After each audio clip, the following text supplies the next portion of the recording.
Have you ever encountered a neighbor who suddenly became too spiritual? Karen started hanging voodoo dolls everywhere, painting threatening messages in red on the sidewalk and the walls of my house, making it feel like it was cursed. I'll make her stop. One fall morning, when the cool winds began to blow through the bare branches, I drove home after a regular workday. The pale yellow sun filtered through the leaves, the gentle light inviting everyone to enjoy a peaceful moment. My neighborhood, a quiet place where everyone respected privacy, always felt safe and comfortable. But today, something felt off. As I turned onto the road leading to my house, a sense of unease suddenly rose within me. I saw yellow leaves scattered across the sidewalk, the tree shadows stretching out like long arms, but the atmosphere felt heavier than usual. My house came into view, but as soon as I saw the front yard, I felt something was wrong. At that moment, I couldn't believe my eyes. In front of my house, dozens of voodoo dolls, each hanging by thin strings, covered in dust and dry leaves, were lined up neatly, extending from the sidewalk all the way to the gate. The space around me felt like it was draped in a heavy curtain. The morning light no longer felt soft. It turned pale, evoking an inexplicable chill. But that wasn't all. When I looked at the wall of my house, my confusion grew even more. On the wall were blood-red letters, hastily written in fresh paint. Bad energy must go. The letters were distorted, as if they had been painted in madness. Each one felt threatening, making it hard to breathe. It felt like a strange shadow had overtaken the entire space. I stood frozen, unable to move.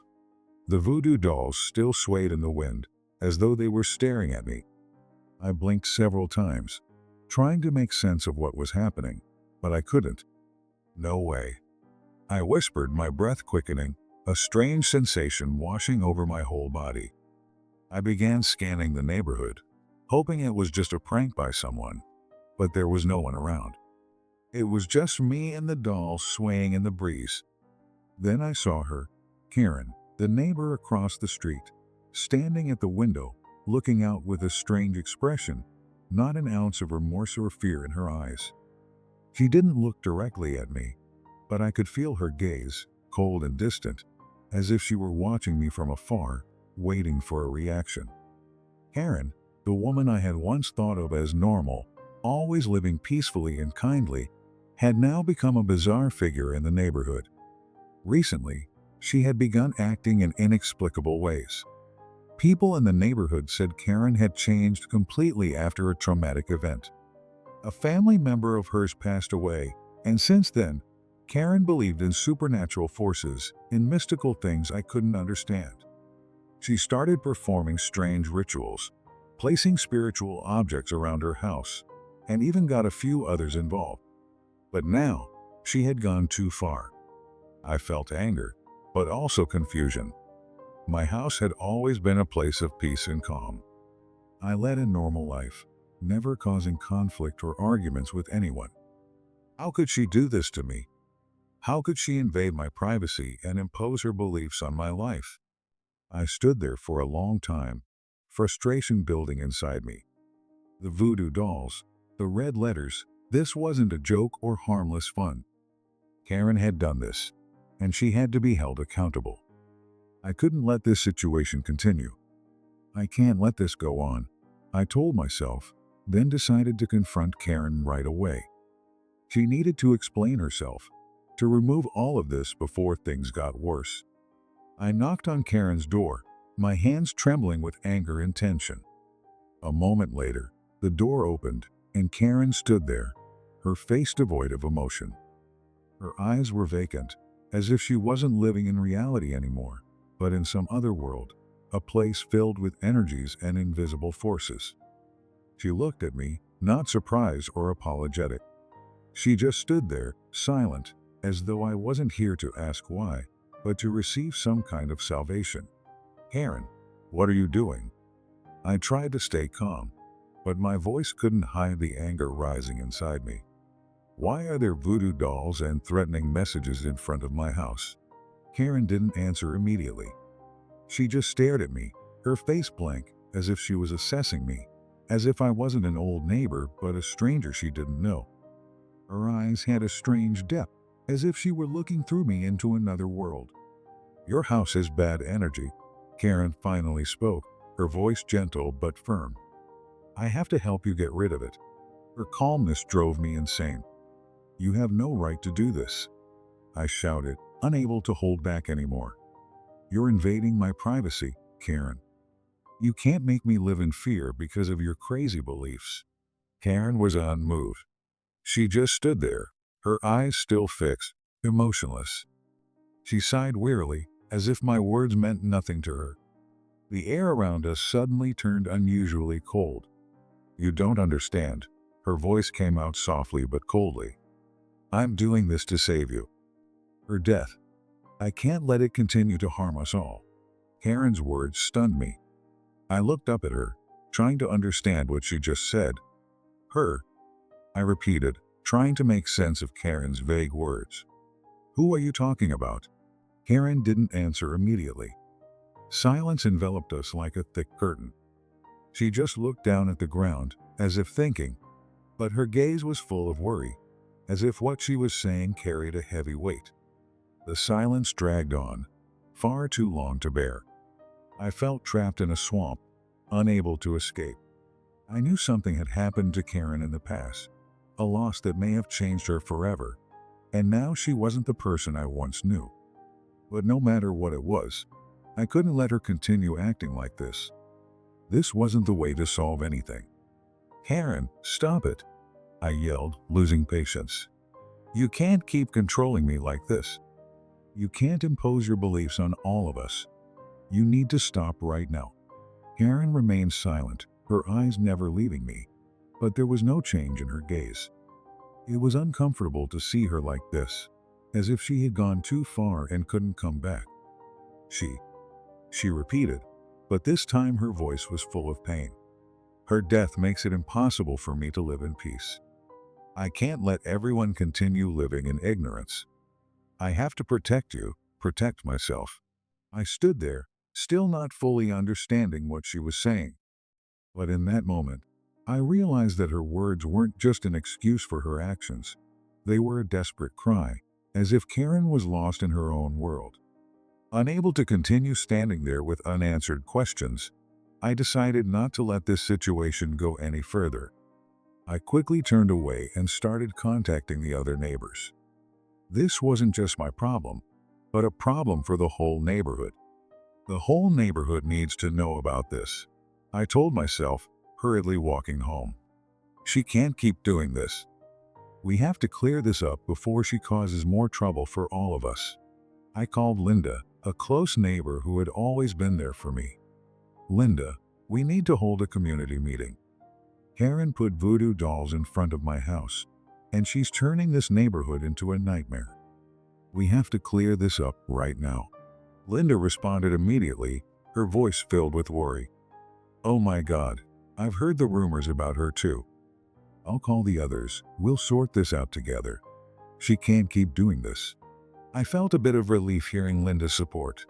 At least now, I wouldn't have to face Karen alone. It was time for our community to stand up and deal with these bizarre actions. When I hung up the phone, I knew that the community meeting would be where everyone could speak the truth, and we wouldn't let Karen cause any more problems in our peaceful neighborhood. The next day, a community meeting was held in the backyard of the nearest house. The atmosphere was tense.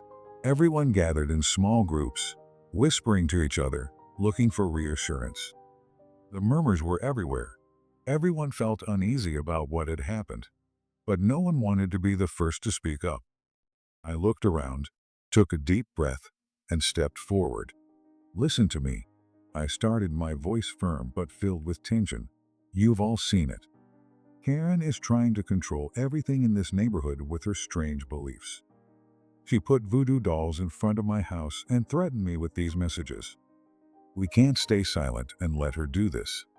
I won't accept it." Everyone was silent for a moment. Then a woman stood up, her face tense but determined.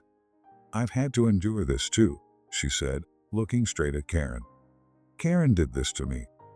She came to my house, saying I had bad energy, and made me follow her strange rituals. I didn't know what to do. She forced me to believe in things I didn't understand. Her words hit Karen like a blow. Karen stood there, her face emotionless, but her eyes seemed helpless.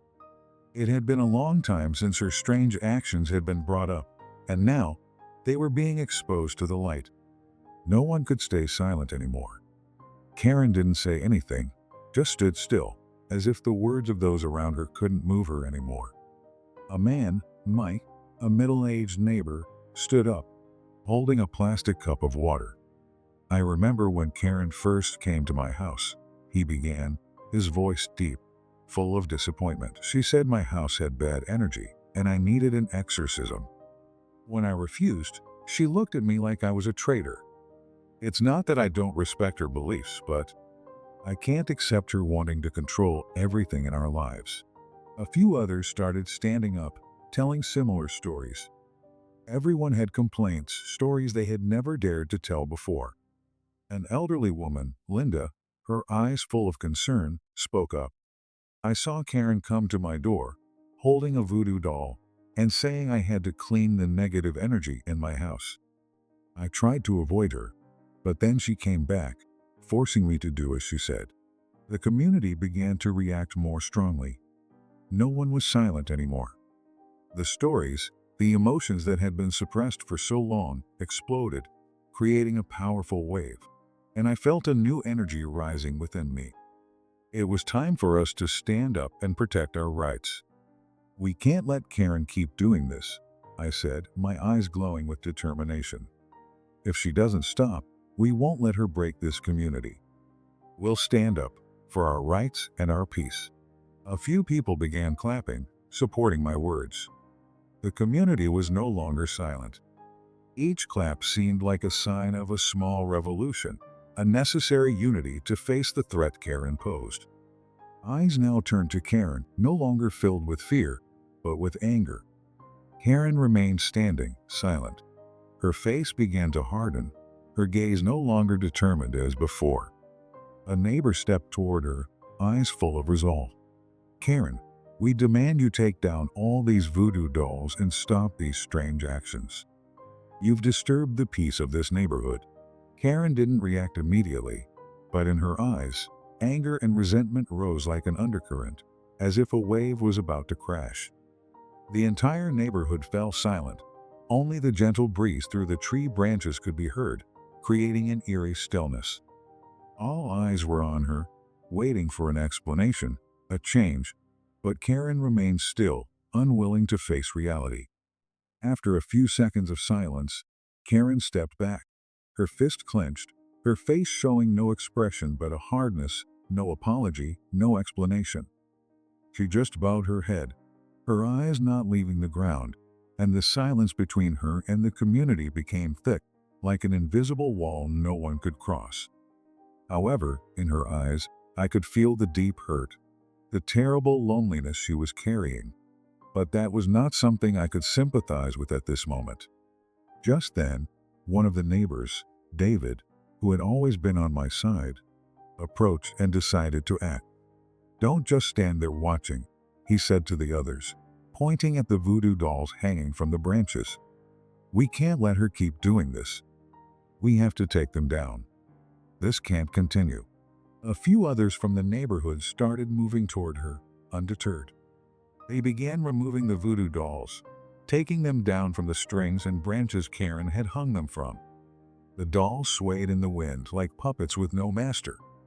The red letters, the threatening marks on the wall, were also wiped clean with rags, the red paint slowly disappearing from the wall. Each time the rag passed, a sense of relief washed over me, as if the neighborhood was being freed from a curse. When all the voodoo dolls were finally taken down and the red paint on the wall was gone, the space suddenly became brighter, fresher. The whole neighborhood felt liberated from the heaviness, the fear that had hung over it before. Neighbors started smiling, their eyes less tense, and the peaceful atmosphere of the neighborhood seemed to return. They looked at each other as though they had won an important battle. But this victory wasn't something glorious, It was a sense of peace, the truth, and justice being upheld. Karen still stood there, silent, saying nothing. But I could feel the change in her eyes.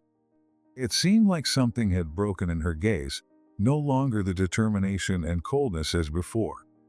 She no longer had the power to control us, and now she was just someone pushed out of the game. The beliefs she had clung to for so long were now exposed, laid bare before everyone. I stared at her for a long moment, then walked closer. The neighbors had finished their work, and now it was my turn to face Karen. She didn't look at me, but I could feel the change in her, a shame she couldn't hide. I smiled slightly, not a smile of victory, but a smile of release. "Karen," I began, my voice lowering but filled with sarcasm. "Maybe you didn't know, but hanging voodoo dolls won't drive away bad energy." Karen stared at me for a long time, her eyes full of discomfort and tension. She opened her mouth, but then closed it, unable to say anything. I could see her defeat in every movement, and finally, she turned away, saying nothing, as if accepting defeat. The community around me started whispering, talking about what had just happened. Those who had hesitated before were now more confident, no longer fearful or worried. The neighborhood had regained its peace. But for Karen, the consequences of her actions were inevitable. She didn't just lose the trust of everyone. She also lost her credibility in the very neighborhood she had lived in for so long. Her bizarre actions had made everyone stop seeing her the way they used to, and now she had to live with the community's rejection. Karen walked away in silence. No one knew what she would do next. But for us, a victory had been achieved. A victory of truth, resilience, and unity. We had protected our rights, safeguarded the peace in the neighborhood, and more importantly, we had taught Karen a lesson about mutual respect. When everything was over, I looked around once more, then turned back to the neighbors. This community, though it had gone through difficulties, was now stronger than ever. And in that moment, I knew everything would be okay because we stood up together. And then, I ended the day with a question for everyone to reflect on. Who do you think was right in this situation? Have you ever had someone impose their beliefs on you? Soft laughter echoed. But I knew this story would be shared again and again as a reminder of freedom and mutual respect within a community. If you enjoy stories like this, don't forget to like, comment, and subscribe to the Crazy Neighbor Drama channel to keep up with the top plot twists.